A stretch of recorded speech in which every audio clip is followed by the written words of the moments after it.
చాలా బాగుందమ్మా. అసలు ఒక పోలిక ఏంటంటే అంజలిదేవి గారు హార్మోనిస్ట్, ఒక ఆయనని ఆయన ఆయన హార్మోనియం వాయించి ఆయన ఆదినారాయణరావు గారిని అప్పుడు ఆయన ఇష్టపడి చేసుకున్నారు. మీరు అలా మీ వారిని ఇష్టపడి చేసుకుని ఆ జీవితాన్ని అలా కొనసాగించి దాదాపు ఇప్పుడు చూసే వాళ్ళందరూ ఇన్స్పైర్ అవుతారు, ఇష్టపడిన వాళ్ళే చేసుకోవాలి లైఫ్లో అని. అది కాబట్టి చాలా గ్రేట్ లైఫ్ అమ్మా మీది. చేసుకుని ఉండాలి ఉండాలి, అది మెయిన్. అది కష్టాలు పడినా కూడా, దెబ్బలాడుకున్నా, కష్టాలు పడినా, ఏం పడినా కూడా చివరి వరకు ఉండాలి. అదే లైఫ్. పిల్లల కోసమనో లేకపోతే వాళ్ళ కోసమనో ఇద్దరు కలిసి ఉన్నప్పుడే ఆ లైఫ్ ఆనందంగా ఉంటుంది తప్ప ఒకరోజు కాకపోయినా ఇంకో రోజైనా హ్యాపీగా ఉంటారు కదా. అలా కాకుండా నీ మటు నువ్వు వెళ్ళిపో, నా మటు నేను వెళ్ళిపోతా, ఇంకా లైఫ్ ఉండదు. ఇంకా అవును. అలా పురపచ్చాలు వచ్చాయమ్మా మీ మధ్య, మీ ఇద్దరి మధ్య? వస్తూ ఉంటాయి, భార్యాభర్తలు అన్న తర్వాత రాకుండా ఎలా ఉంటాయి. అది పెద్ద ఏముండవు, చిన్న చిన్నవి వస్తూ ఉంటాయి. మళ్ళీ మామూలే అంతే. ఏదో చిన్న చిలిపి తగాదాలు లాంటివి ఏదో వస్తూ ఉంటాయి. ఆయన అరిస్తే నేను అరుస్తాను, నేను అరిస్తే ఆయన అరుస్తాడు, అంతే. మళ్ళీ సాయంత్రం మళ్ళీ మామూలు, మళ్ళీ ఇంటి రాగానే మళ్ళీ పెట్టు అన్నం తిను, అది తిని, అంతే. మరియు ఊహోనే పెద్ద గొడవలు ఎప్పుడూ రాలేదు మా మధ్య. చాలా వెరీ వెరీ ఇన్స్పైరింగ్ స్టోరీ అమ్మ మీది.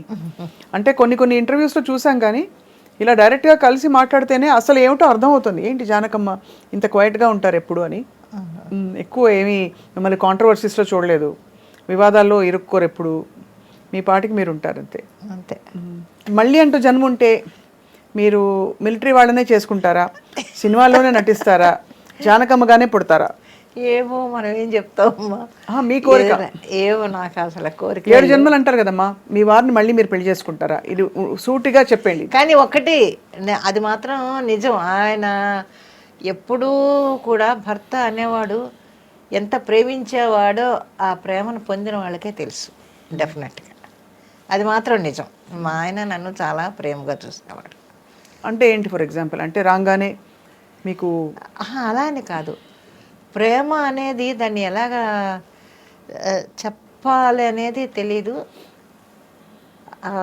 చాలా ప్రేమగా, అది వర్ణించలేనంత ప్రేమ, అది చెప్పగలం అంటే అనిపించిన దాన్ని. కాబట్టి అబార్షన్ అయ్యి మంచం మీద ఉన్నాను, వచ్చి ఇలాగా బాత్రూమ్కి వెళ్ళి మళ్ళీ ఆ మంచం మీదకి వెళ్ళేటప్పటికి బాత్రూమ్ నుంచి మంచం వరకు బ్లీడింగ్ బ్లీడింగ్ బ్లీడింగ్ బ్లీడింగ్. మీకు మొత్తం తుడిచి క్లీన్ చేసి నన్ను తీసుకొని వెళ్ళి శుభ్రంగా అంతా కడిగి మళ్ళీ అన్నీ శుభ్రంగా బట్టలు మార్చి ఆ రూమ్ అంతా క్లీన్ చేసి, ఏ మగాడు ఎవడ చేస్తాడు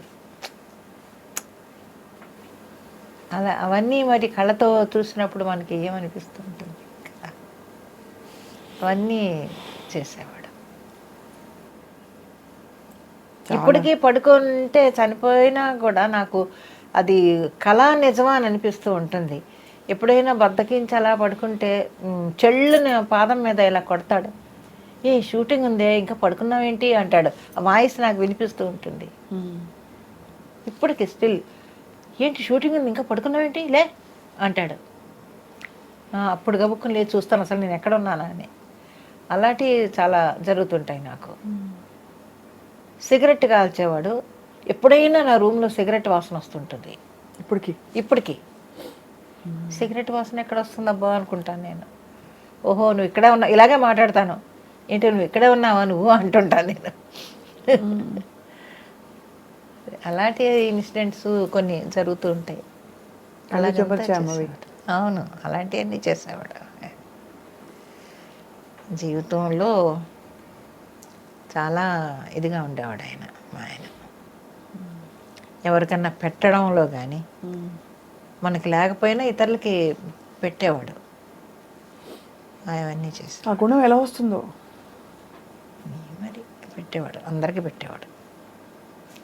మనం వండుకుందాం లేవే, మనం తిందాం లేవే, పాపమే వాళ్ళు వచ్చారే అన్నం పెట్టేద్దామే అనేవాడు. వెరీ వెరీ ఇన్స్పైరింగ్ అమ్మా. అటువంటివన్నీ చేసేవాడు ఆయన. ఇంటికి వస్తే 2-3 కప్పులు కనిపించేవి కాదు, వెండి కప్పులు. ఏమయ్యాయి అంటే, పాపమే నా ఫ్రెండ్ వాళ్ళ ఆవిడ హాస్పిటల్లో ఉంది, డెలివరీ టైము, డబ్బులు లేవన్నాడు, నిన్ను అడగడానికి నువ్వు కూడా లేవు కదా, షూటింగ్కి వెళ్ళిపోయావు కదా, అందుకని ఏం చేయాలో తోచలేదు నాకు. ఆ కప్పులు తీసి తాకట్టు పెట్టి ఇచ్చేసాను అనేవాడు. ఇలా